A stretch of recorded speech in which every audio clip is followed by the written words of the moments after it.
nama saya Tere dari kelas 81. Hari ini saya akan menjelaskan tentang negara Indonesia yang berada di ASEAN. Negara Indonesia merupakan salah satu negara yang berada di kawasan Asia Tenggara yang bergabung dengan ASEAN. Letak geografis Indonesia berada di dua samudra, yaitu Hindia dan Pasifik, dan dua benua, yaitu benua Asia dan Australia. Letak astronomis Indonesia berada pada 6 derajat lintang utara sampai 11 derajat lintang selatan dan 95 derajat bujur timur sampai 141 derajat bujur timur. Ibu kota negara Indonesia adalah Jakarta. Pemerintah dan kepala negara Indonesia adalah Presiden. Pemerintah Indonesia adalah Republik dan bahasa utamanya adalah bahasa Indonesia. Batas-batas negara Indonesia sesuai posisinya adalah sebelah utara berbatasan dengan Malaysia, Singapura, Filipina, dan Laut Tiongkok Selatan. Sebelah selatan berbatasan dengan Timur Leste, Australia, dan Samudra Hindia.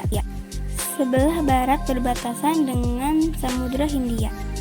Dan sebelah timur berbatasan dengan Papua Nugini dan Samudra Pasifik. Iklim di Indonesia adalah iklim tropis. Bentang alam Indonesia. Dataran rendah adalah bagian permukaan bumi yang tandanya hampir rata dengan ketinggian sekitar 0 sampai 200 mdpl.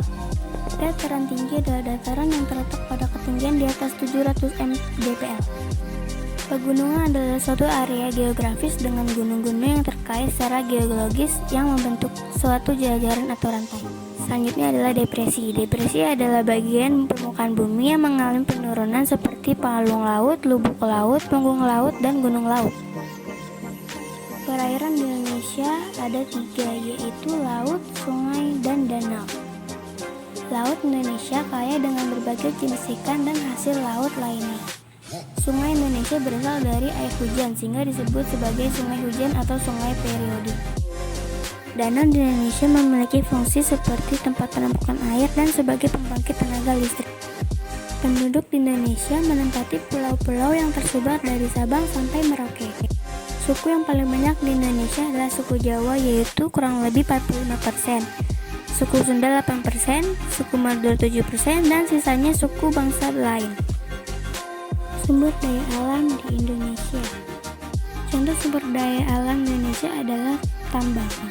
Contohnya tambang batu bara, tambang timah, tambang biji, dan tambang intan. Indonesia sering mengekspor bahan-bahan mentah seperti kayu, rotan, dan hasil pertanian, perikanan, maupun industri. Berikut penjelasan saya tentang negara Indonesia. Sebentar lagi, tanggal 17 Agustus tahun 2020, Indonesia akan merayakan hari kemerdekaannya yang ke-75. Semoga Indonesia semakin maju. Terima kasih.